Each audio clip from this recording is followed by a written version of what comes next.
We're going to start off the workout with a dynamic warm-up, and the object is just to get warmed up by getting a little blood flow, get the body temperature up, which already isn't a very big problem because it's 110 outside. We're going to start off with just a dynamic warm-up, then we start off the exercises with lighter weights than we're actually going to use for the work set. So you go from a kind of a general warm-up to a more specific one. Today's workout is going to consist of a dynamic warm-up followed by T-barbell incline presses, then band-resisted bench presses, followed by weighted dips with a forward lean, next cable flies, then band resisted dumbbell flies, and finally time under tension dumbbell bench presses for 2.5 minutes, where every time I yell go, Branch will do 3 reps. In between when I yell go, he'll purposely flex his chest and hold the dumbbells in extension at the top of the movement.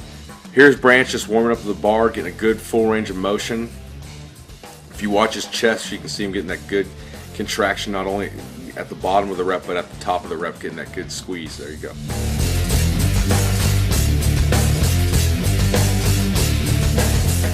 Here Branch continues to warm up. This bar is actually a 55-pound bar, so it's 145 pounds. Getting a good full range of motion.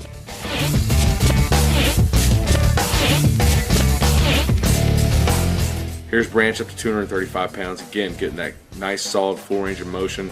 That's what we really concentrated on here before.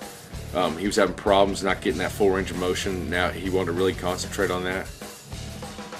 Here's Branch up to 285 pounds. And on this lift, it's much more difficult than a straight bar. Not only does it hit the chest a little differently, it also puts less wear and tear because everybody's always using a straight bar with a pronated grip. So this just, it's less likely to cause any kind of overuse pattern. Up to 325 pounds now. This is a lot of weight with this bar.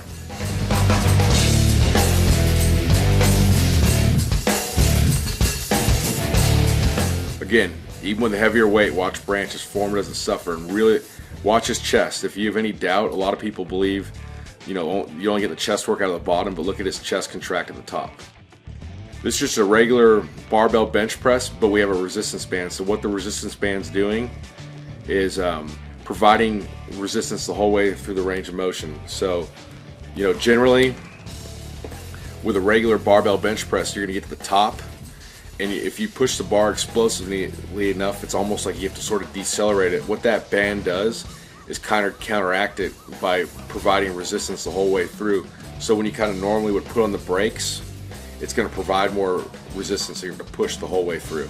Here we go, Branch again with 235 pounds, or excuse me, 235 pounds on the bar with a little over 100 pounds of band resistance. Again, he's getting that good full range of motion. Watch his chest work. Branch does the same thing with 295 pounds. Again, hitting that good solid full range of motion. And here's Branch with 325 pounds plus 100 pounds of band tension. Again, getting that good solid full range of motion. Here's Branch up to 360 pounds plus 100 pounds of band tension. Watch his chest. Now we move on to dips, and if you watch Branch perform the dips, we're hitting a little more. We're hitting a lot more chest than, like, say, a traditional dip with a more upright posture. The way we're doing this is, if you watch Branch, he has a slight forward lean and his elbows are out, chin to the chest, and that's how you're going to put more pec emphasis on the dip exercise. Here we're just warming up with body weight. Set 2, Branch has 60 pounds of additional weight over his body weight. Again, getting a good full range of motion, getting that forward lean. Here we go with Branch, 130 pounds of additional weight. Again, got full range of motion, good forward lean. You're really hitting his pecs. This is 190 pounds over Branch's body weight. Again, got that first rep's a little shallow, but now he's getting that good full range of motion. This won't make your pecs grow, nothing will. So you can see, again, we're getting that good full range of motion. Branch has the forward lean, chin to the chest, really emphasizing pec development here. But what we're doing a little differently here is, instead of we're adding a bunch of additional weight, he's going for a whole minute with his body weight, and he weighs 260 pounds. So if you try that for even 30 seconds, it's extremely fatiguing. He's going for a whole minute straight. We're really focusing on good solid tension the whole time, and our main emphasis is time under tension versus heavy weight. See, at the end where Branch can no longer get the full range of motion, the whole point point of time, the time under tension is he doesn't have a bunch of additional weights hanging off or anything, so we're not real concerned about him getting hurt or anything, but we want to keep, so when he gets to like say 45 seconds, if he no longer perform a full range of motion, he's going to perform partial reps, and that's going to still, you know, spark growth because he's still under tension. So even when you're doing that kind of training, even when you hit like that tough spot and you can no longer go, you want to move to partial reps. You don't want to drop the resistance, whether it's your body weight, dumbbell, bench press, whatever. You want to keep going and perform partial reps. Really watch Branch's chest here. You can really see him getting work. What we're doing here is we're doing flies.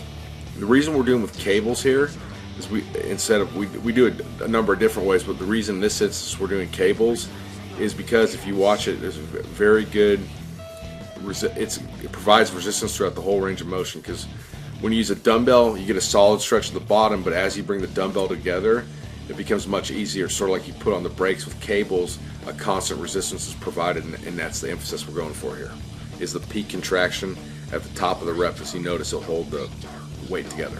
Again, watch the emphasis on his chest here.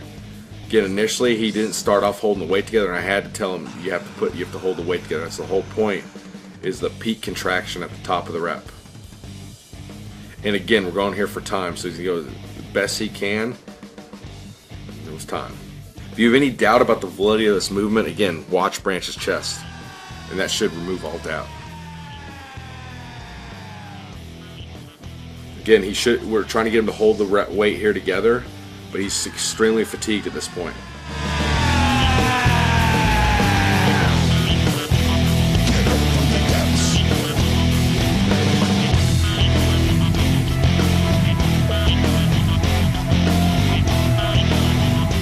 Just if you look, again, you want to watch his chest working, look at that top view.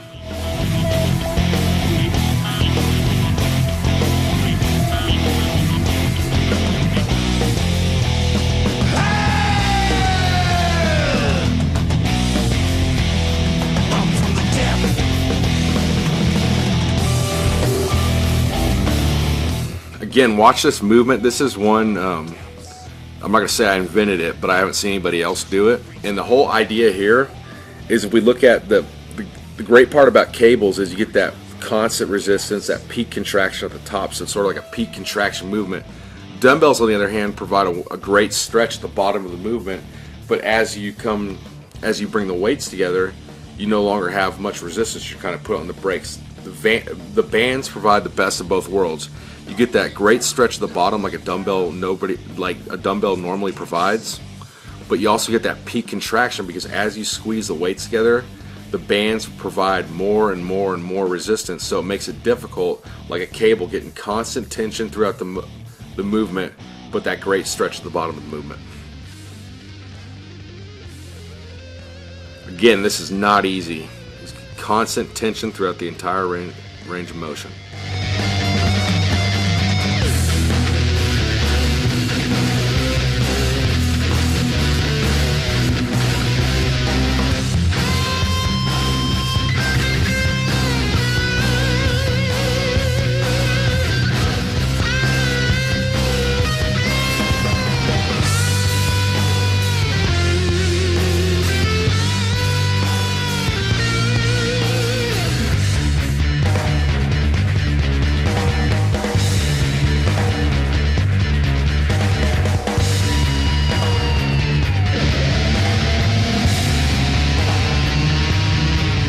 What we have here is Branch is using 40-pound dumbbells, and what we're going to go here is for 2.5 minutes straight. So every time I yell go, he performs 3 reps.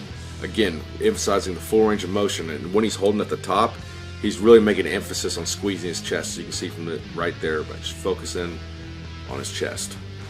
3 reps every time I yell go. I'm going for 2.5 minutes, because obviously people have, different kinds of muscle fibers. You got your fast twitch or intermediate twitch and your slow twitch muscle fibers, and obviously the fast twitch have the most potential for growth, intermediate second, and so on, but the slow twitch muscle fibers still grow. So to get maximum growth and development, we're taking a holistic approach, attacking the fast twitch muscle fibers with the heavy weights, lower reps you saw earlier. We had some intermediate reps. Now we're hitting the slow twitch, so we're taking a holistic approach to build the most muscle mass possible.